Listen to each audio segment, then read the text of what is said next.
Welcome to all the students of Sri Sid Vidyapeeth School. Today we are going to continue the chapter 9, Reproduction in Animals. So students, in the previous classes we studied about fertilization and the two types of fertilization, which includes internal fertilization and external fertilization. So today we are going to study about the internal fertilization in hens. So hens reproduce by laying eggs. After the formation of zygote, it keeps on dividing itself and then travels through the oviduct. In this process, different layers are formed over the egg that then turns into a hard shell or covering of the egg. When this hard shell is formed, the hen lays the egg. Then it takes almost 3 weeks for the embryo to develop into a chick. In this time period, the hen often sits over the egg to provide it with warmth. तो hen reproduce करते हैं eggs ले करके, और जब उनका zygote form हो जाता है तो वो जाइगोट अपने आप को डिवाइड करता है और डिवाइड करने के साथ साथ वो ओविडक्ट के थ्रू ट्रैवल करके आ जाता है। और इस प्रोसेस में बहुत सारे लेयर्स फॉर्म होते हैं एग में, और धीरे धीरे वो एक हार्ड शेल और फिर एक हार्ड कवरिंग में बदल जाते हैं। और जब वो हार्ड शेल फॉर्म हो जाते हैं तो वो एग्स ले करते हैं हेंस, और लगभग 3 वीक्स टाइम लगता है उस एग्स के अंदर का जो एम्ब्रायो है उसको चिक में डेवलप होने में। और इस टाइम पीरियड में हेंस जो होते हैं वो एग के ऊपर बैठ के उसको वार्म प्रोवाइड करते हैं। Okay, now we are going to study about the external fertilisation in frogs and toads. So the frogs and toads reproduce by laying eggs in a slow stream or ponds. तो frogs और toads generally reproduce करते हैं eggs दे के ही, लेकिन वो अपने body के अंदर नहीं, वो किसी पॉन्ड्स में या फिर किसी स्लो स्ट्रीम में अपने एग्स ले करते हैं, मतलब बाहर।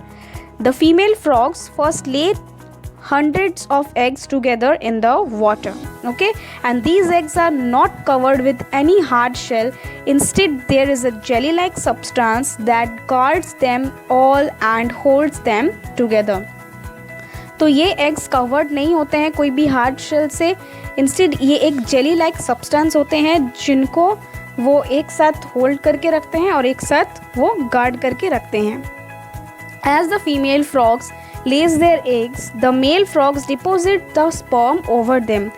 जैसे ही वो फीमेल फ्रॉग एग्स ले करती हैं, वैसे ही जो मेल फ्रॉग है उसी एग के ऊपर अपने स्पर्म डिपॉजिट कर देते हैं, और ultimately it results in external fertilisation when the sperms come in contact with the eggs in water. Alright, then though the eggs are the large in numbers, only a few of them manage to survive. तो जैसे कि हमने पढ़ा था पिछले class में कि eggs ज़्यादा होने से, जहाँ पे एक्सटर्नल फर्टिलाइजेशन में एग्स ज़्यादा होने से उनका जो सर्वाइवल रेट है वो बहुत लो हो जाता है। तो सेम यहाँ भी वो बहुत लार्ज नंबर्स में एग्स ले करते हैं, लेकिन उनका जो सर्वाइवल रेट है वो बहुत ही कम होता है। There are several factors which may hinder the fertilization process, such as exposing to water movement, rainfall, winds and other animals. तो बहुत सारे फैक्टर्स डिपेंड करते हैं इनके फर्टिलाइजेशन के टाइम, एक्सटर्नल फर्टिलाइजेशन के टाइम, जैसे कि वाटर मूवमेंट, रेनफॉल, विंड्स और कुछ अदर एनिमल्स होते हैं जो वो एग्स को खा भी सकते हैं। Now what are test tube babies? So in some women the oviducts are blocked and hence they are unable to hold the eggs. This means that these women are not able to bear babies because of blocked oviducts. तो कुछ women's में उनके जो oviducts होते हैं वो blocked होते हैं, इसीलिए वो जो एग्स है वो उनको होल्ड नहीं करके रख सकते हैं। इसका मतलब वो जो वुमेन है वो बेबीज बियर नहीं कर सकते हैं just because of their blocked oviducts. So however, due to the process of vitro fertilization, or we can say IVF, the freshly released eggs of females and the male sperms can be fertilized externally. तो इसीलिए एक process है जिसको बोलते हैं vitro fertilisation. वहाँ पे जो फीमेल्स का जो एग्स है और मेल्स का जो स्पर्म्स है वो उनको एक्सटर्नली यानी बाहर फर्टिलाइज किया जाता है, एंड उसके बाद जाइगोट फॉर्म करता है जो कि कम से कम 1 वीक के लिए फीमेल बॉडी के आउटसाइड उनको फॉर्म किया जाता है जाइगोट को, और एक सेफ कंडीशन में फॉर्म किया जाता है। उसके बाद अगेन जब वो जाइगोट फॉर्म हो जाता है तो उसको फिर से वुमेन की यूट्रस में प्लेस किया जाता है। So here the zygote thus formed and is allowed to develop for a week outside the female body and in safe conditions, and is then placed in the woman's uterus, and in this way these women bear babies, and the babies are born with the IVF process, means vitro fertilization process, are known as or are called as test tube babies. Now how a embryo develop? So we are going to study about the development of an embryo. The zygote formed after the fertilization process divides itself in a repeated manner and forms a ball of cells. These cells then form different groups, and each group then starts developing into different tissues and organs. This structure is called an embryo. तो जैसे ही zygote formed होते हैं, एक after fertilisation के बाद जैसे ही form होते हैं, वो अपने आप को डिवाइड करते हैं रिपीटेड मैनर में, और एक सेल्स का जो बॉल है वो फॉर्म करते हैं। उसके बाद जो सेल्स है वो डिफरेंट ग्रुप्स में फॉर्म हो जाते हैं, और वो धीरे धीरे डेवलप करने लगते हैं tissues and further organs, and this structure with develop tissue and organs are known is called as embryo. Okay, and the embryo embeds itself into the uterus wall and continues to develop and grow. तो जो embryo है उसके बाद uterus का जो wall है उसके अंदर वो एम्बेड हो जाता है और कंटिन्यू डेवलप करने लगता है, ग्रो करने लगता है.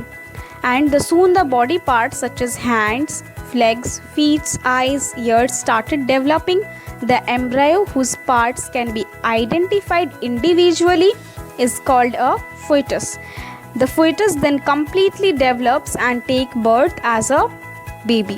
ओके तो जैसे ही एम्ब्रायो डेवलप होता है, जैसे कि कुछ बॉडी पार्ट्स डेवलप होता है, वैसे ही एम्ब्रायो को हम लोग आइडेंटिफाई कर सकते हैं और उसको बोल सकते हैं कि yes the embryo is developed into a fetus.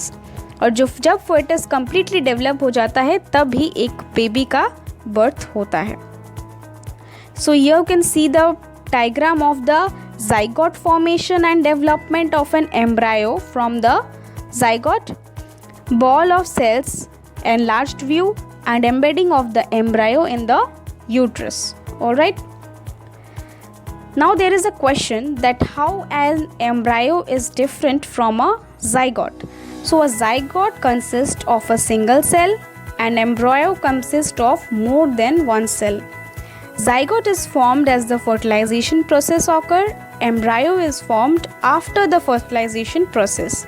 Zygote has no defined organs or tissues, but embryo has body parts and tissues as are well defined in an embryo. Okay. Now based on the way how the organisms give birth to their offspring, they are classified into two categories. First one is viviparous and the second one is oviparous. तो कैसे एक organism एक offspring को birth करता है उसको भी दो कैटेगरी में बांटा गया है. The first one is viviparous, जिसका अर्थ यही है कि ऑर्गेनिज्म अपने यंग वंस को डायरेक्टली बर्थ दे कर सकते हैं. So the organisms that give birth to the young ones directly are called और are known as viviparous. For example human beings, dogs, cattle, cats. Whereas oviparous जो होते हैं वो रिप्रोड्यूस करते हैं, अपने ऑफस्प्रिंग को बर्थ करते हैं, यंग वंस को बर्थ करते हैं through eggs, by laying eggs. So the organisms that reproduce by laying eggs are known as oviparous. For example fishes, reptiles, amphibians. Okay. Now how a process occurs in turning into adults from young ones. So as individuals are born, they continue to grow until they turn into adults. तो जैसे ही individuals born करते हैं वो continue grow करने लगते हैं जब तक कि वो अडल्ट ना हो जाए. सो द यंग वंस मे और may not look like the same when they become adults. For instance, in the case of frogs and silkworms, the adults and young ones are completely different. तो जो young ones होते हैं और जब वो adult बन जाते हैं वो एक दूसरे से बिल्कुल एक जैसा नहीं दिखते हैं. जैसे कि फ्रॉग्स और सिल्कवर्म्स के केस में होता है कि अडल्ट्स और यंग वंस अपने लुक से कम्प्लीटली डिफरेंट होते हैं. सो you can see the picture of the eggs and the adult which is completely different. Okay. And now what is the process metamorphosis? So the process in which young ones undergo drastic changes as they develop into an adult is called metamorphosis.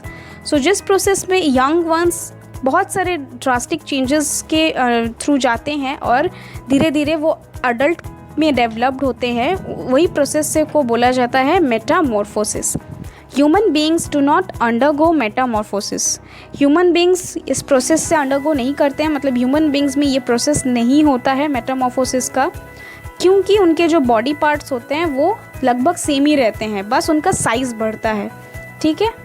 So you can see the adult moth after when the eggs, after that larva, after that cocoon and after that it grows into an adult moth, and this process is known as Metamorphosis.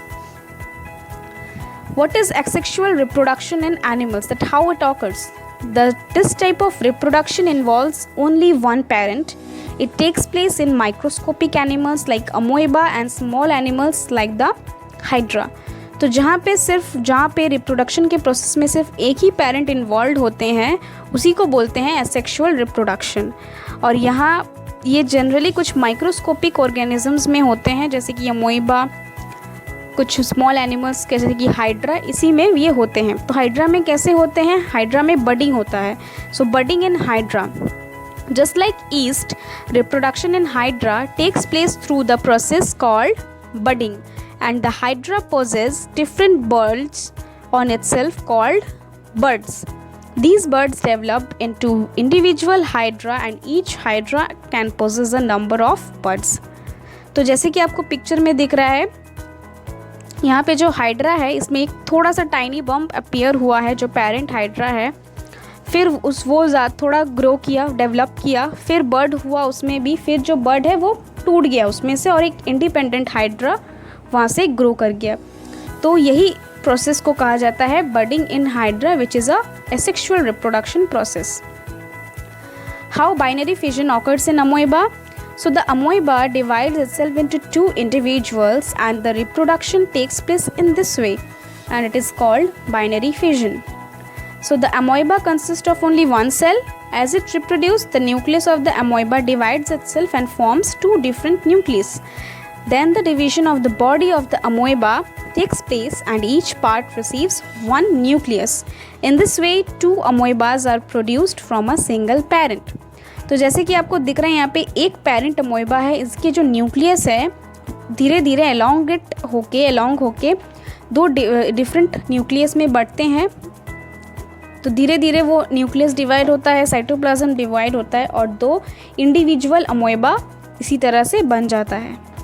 तो इसी process को कहा जाता है binary fission in अमोइबा.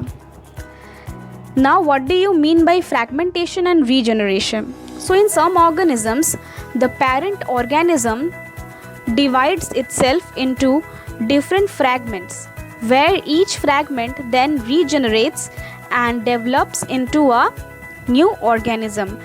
This type of asexual reproduction takes place in planaria and starfish.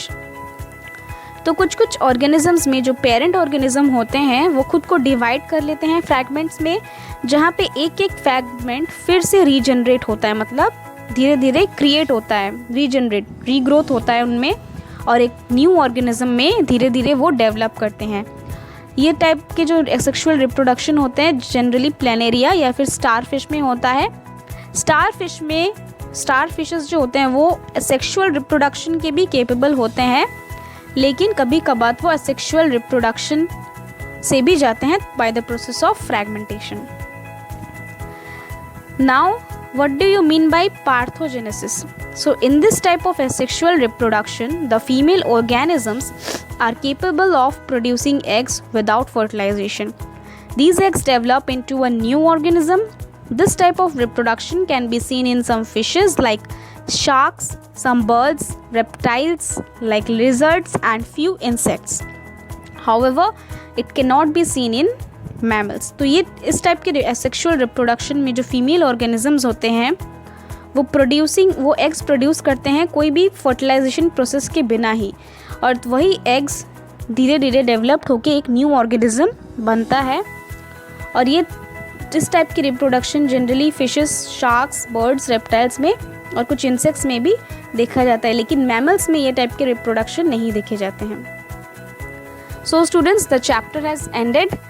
Write all the notes in your fair copy. Learn the notes and read the chapter carefully. Do exercise question number 3, 4, 9, 10 in your homework. And students, if you all have any doubt in any part of this chapter, you can ask me. I'm going to clear your all doubts. Thank you, students.